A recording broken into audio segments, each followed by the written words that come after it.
afọ manụ a sị nka chi tata bụ afọ fọtara anyị ihe ọma. Anyị ga-ejere obodo n'ara obodo, anyị ga-azụ ka afịa, anyị ama na ka afịa. Asị m na kakaka anyị ama anyị, jijiji anyị ama anyị. Asị m onye chụba anyị ya daa, onye fly lụta nwa ya nwụrụ n'ọzọ ga-anwụ. Asị m n'aka ọbụla na-ama nzu ama amanata unyi. Asị m onye isi anyị na-awa aja ya were nke chụọ.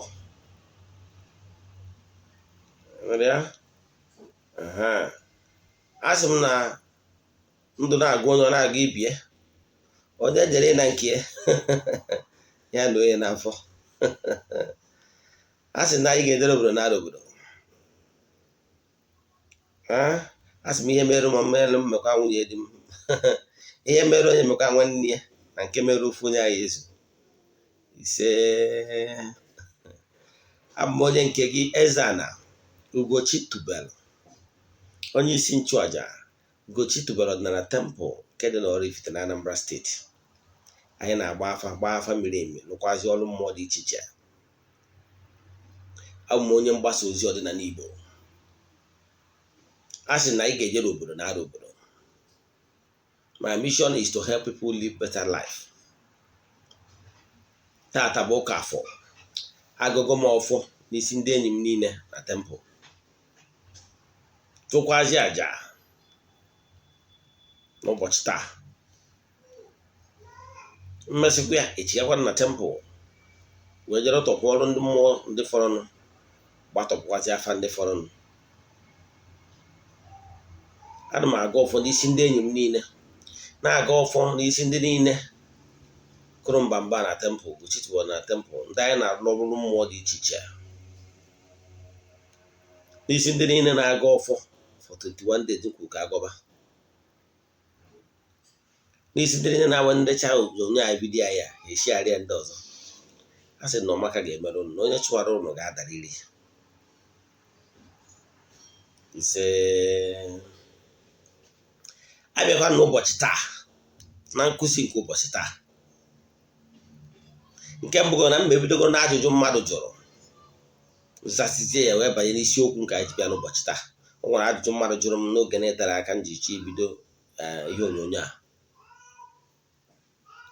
Onye a jụrụ sị na ya agbaghị afa ụzọ ebe na-abụ. Onye owu ya asị ya na onye owu ya chi onye owu ya si na be nna ya, onye nke ọzọ si ya na o si na be nne ya. Ihe mma aza gị na ya bụ use simple terminology ga-aghọta. Nke bụ eziokwu na nwere ndị a na-azụ azụ, especially onye align bero to chi ya. So ihe na-agwa ndị wụ new n'ọdịnala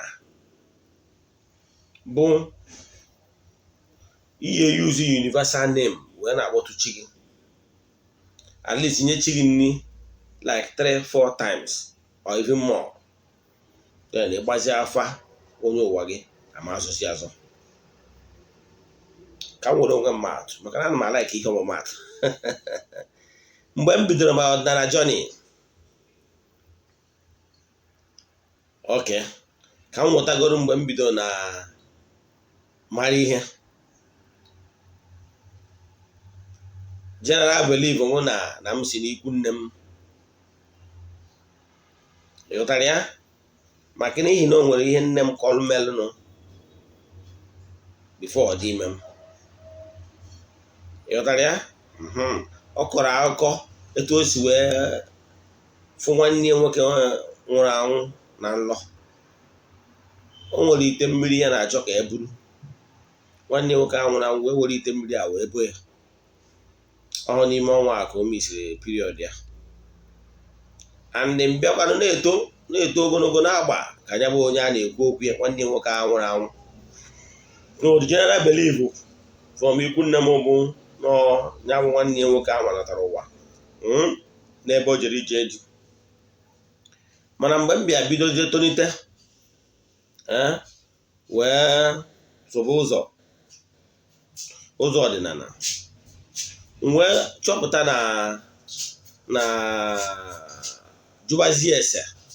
Mgbe m jụbaziri ese anwa, wee sị m, onye gba anya m afọ wee sị m nọ nna m, that is my great grandfather. Wee kpọtuo ya n'obesi. Ihe na-emeziri bụ na mgbe na-emekwa ihe na-aga obere mana ọ gachabere etu si wee chọọ. O wee ruo otu ụbọchị wee jeje sị ka mgbakwa afọ ọzọ n'ihe gbasara ya bụ onye dibịa ju gbazie afa wee na-asị na nna na-asị na nwa ya na-anara ya oke, na nna na-asị na nwa na-anara ya oke dị afọ nọọ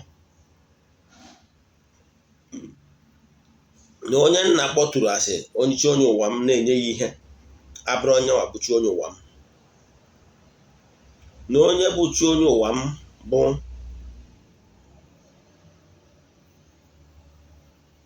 bụ nna mụtara nna m direct, that is my grandfather, not great grandfather. Ghọtara ya? So nwa kpọtụzie that my grandfather na-enyekwa ihe ụzọ mepee karịa. Obi aṅụrị wee na-akpa m, since ahụ ana m enye nri ebegido. Mgbe m batara n'ọdịnala, adị m ekwu mgbe m ji bụrụ dibịa, mgbe m batara n'ọdịnala make a point of duty na m ga na-enyerịrị ya ihe every month. Wee na-agọ ndị mmadụ kaba ahụ ka ị na-enyechi onye ụwa gị nri every month. Ọ bụrụ na ị nọ na Naịjirịa, kaba arụ na-enyechi onye ụwa gị ihe. Mana ọ bụrụ na ị nọ mba ofesi, ị chọọ dibịa onye ga na-enyere ya nri, maka na onye nyere mmụọ ihe ka mmụọ ma mmụọ ị na-enye mmụọ ihe, mmụọ na-akwụtoro gị. Mmụọ ị na-enye mmụọ ihe, mmụọ na-enye gị. Nke bụ eziokwu na nwere ihe ọ bụla inyere mmụọ bụ ihe west. Ghọtara ya? Ọ naga whatever you give to nature, you will receive in multiple fold. Inye chi gị ihe, chi ga-enye gị ihe in multiple fold. Now nke a bụ so ọ bụ ụzọ na inye chi gị ahụ etu esi akpọtụ ya bụ example. Etu aha mbụ Eze-Ana Ugochi tubelu na Oraifite. Asị m tata bụ afọ ka anyị na-akpọtụ chi onye ụwa Eze-Ana Ugochi tubelu na Oraifite nwa Adama, na-akpọtụ ya na-asị chi onye ọbụla bụ chi onye ụwa ya. Ịbụ mmiri, ịbụ arụsị, ịbụ nwoke, ịbụ nwaanyị, isi n'ikwu nne, isi n'ikwu nna, n'ọtata ka onye ị nọrọ ụwa na-akpọtụ gị, na-egburu gị anụ, na-esiri gị ite. Maka na egbuchara ya anụ anwa ejesie nye na ji ma mmanya ya ma ihe ndị ọzọ dị ya bịa nye. Na-eme ya etu a ga-enwe chidimma. Ịgbara mmadụ afa na-eyuzu this universal method. O nwere onye gbara afa mana enyi gwa na ọ dị very valid bụ ọ bụrụ na ịbụ nna ma ọ bụ na ịbụ nne, ewee kpọọ skuul ebe nwa gị na-eje akwụkwọ na-achọ the whole parents, ewee kpọkpọ aha nwa gị lese na aha gị ewee Ifeanyị Obi onye ọkụzụ, ewee kpọọ Ifeanyị Obi junior and nwa ha ahụ Ifeanyị Obi junior ka ịbara ya, kpọọ Ifeanyị Obi junior onye ọkụzụ. Onye ọbụla bụ nna ya gbagota na steji. Ọ bụ na ịma agbago ị ga-agbago maka na aha nwa gị ka akpọrọ ọkwa eziokwu. Etu a ka ọ dị n'ọrụ mmụọ. Akpọ ha na onye bụ aha gị in full, kpọọ obibi isi wee bịa, kpọọ chi onye bụ onye ụwa gị, the real chi onye ụwa gị ga-abịa amazụ ya azụ. Onye ya arịa ekwa ọ na-azọ na onye bụ chi onye ụwa ya bụ gaide na njem na onye ka a na-akpọ fọnachi onye agbarata. Ghọtara ya? Bịa were oke imekwu ya n'ọnwa na-abịa, na ọ nwụrụ n'ihi emeluo ya, agbazie afọ gbasara onye uwe onye ahụ amazụzi azụ, maka na enwego clear definition even in the spiritual realm onye bụ chi onye ụwa. Maka na dịrị onye chi onye ụwa gị ga-abịa mgbe a bịaje chụọrụ chi onye ụwa ha ugboro ole ma ole, ndị ahụ na-azụ azụ ebisa. Ịghọtara ya? Nke ahụ ihe kwesịrị ịma. maka na mgbe ụfọdụ ndị nwere good talent na-awa na-azụ ha azụ nke a ga then ihe m chọrọ ikwuchi tata bụ gbasalụ laws of nature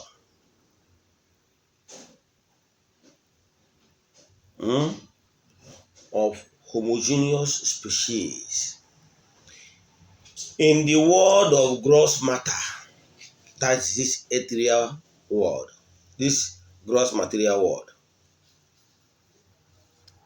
we human beings are creatures, higher animals, and lesser animals.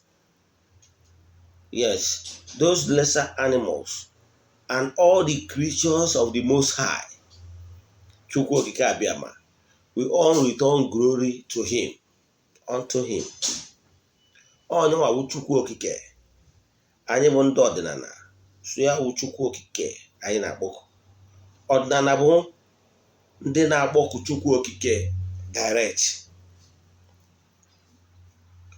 Ndị anjelu nke Chukwu ndị anyị na-akpọ ọwụ ihe anyị na-eme PR, personal relation, ka ha nyere anyị aka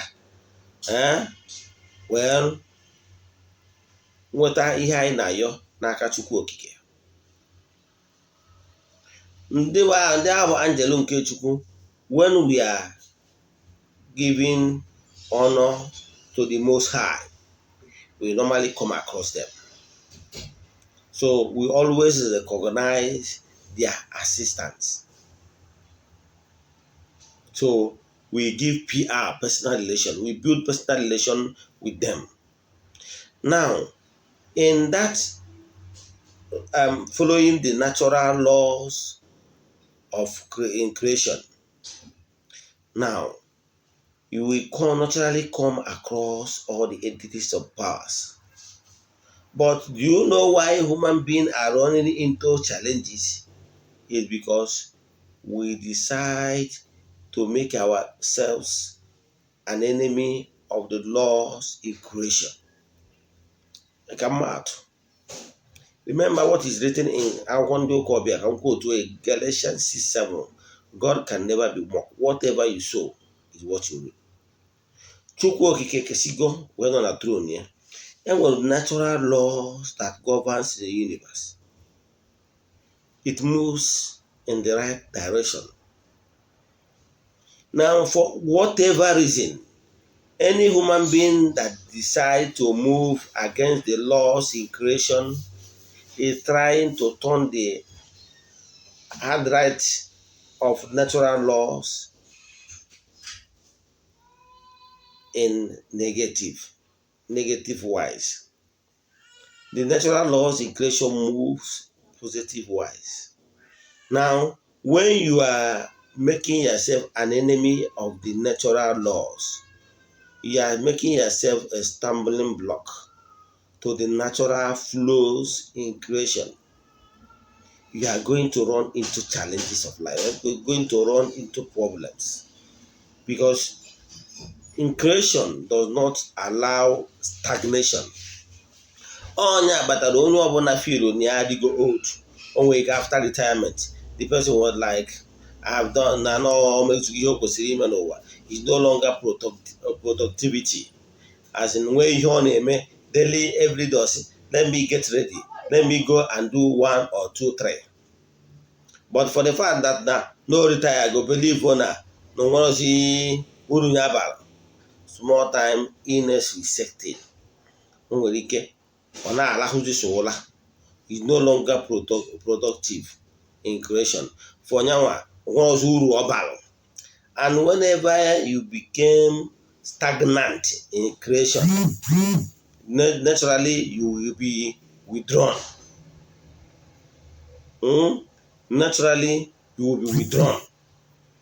But when you still contribute your quota into the activities in creation, the natural laws will still know that you are valuable and your earthly existence will still be flowing and it will still be allowed. So whenever you are causing or becoming a stumbling block to the natural laws, you will be withdrawn. And whenever you are already giving up, that's the one thing we bad.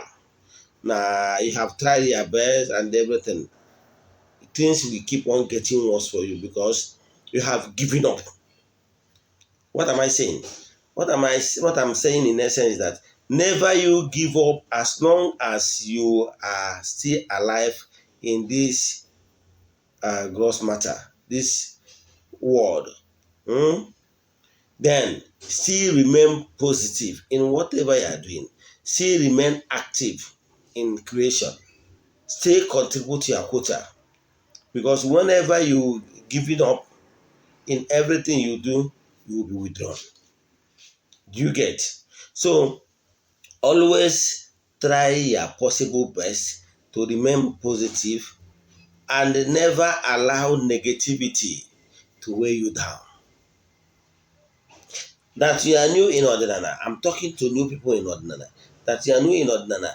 You are in a go asị ka a na-agọ na-achụ aja asị ka a na-achụ mana for a while things have not improved the way you wanted it. Keep it up. Consistency is the key. Ordinana is not it's not magic. And whatever you do to cut the natural process of nursing you into spiritual development. It's like you are trying to jump a step from the running from the staircase. If you are moving with the staircase and you are jumping staircase, there is the possibility that you might fall or injure yourself. But you take it step by step, by step by step. In spiritual development, it doesn't happen overnight. You develop step by step, step by step. And once you decide to jump any lesson, any class, any step, sometimes you will be taken back. Because in any stage you are passing in life, there is a lesson that is meant for you to learn from it. When you are facing some spiritual challenges, you are meant to experience some certain things, and experience is the best teacher. And once you are experiencing those things, you are maturing spiritually, because nobody learn things very well than the person that experienced that particular thing. Example, if you have not tested poverty, if somebody is telling you how difficult and hot a poor person feels, you will not understand until you test it. So whenever you are facing those challenges of life, take it with good heart and face it and never quit. There is no champion without challenges. You get? Yes. That you came back to Ordinana today does not mean that tomorrow you start bed of roses and everything. No. Came back, you normally come when you are into Ordinana as a toddler. You keep on learning it. As you are learning it, you are maturing. You are learning the process. And as you are learning yourself, your entities of powers, your ancestors will see, look, this is our son. He is trying to learn the process, and they will help you. And when determine how long you will stay in this lower cadre depends on you. The more you learn very fast and apply the principles of spiritual development, you learn faster. And that for the fact that you learn faster, you grow into higher cadre and level. And the more you are growing, the more power, the more goodies belongs to you. So what I'm saying is that if you are new in Ordinana, don't expect magic. It's not magic.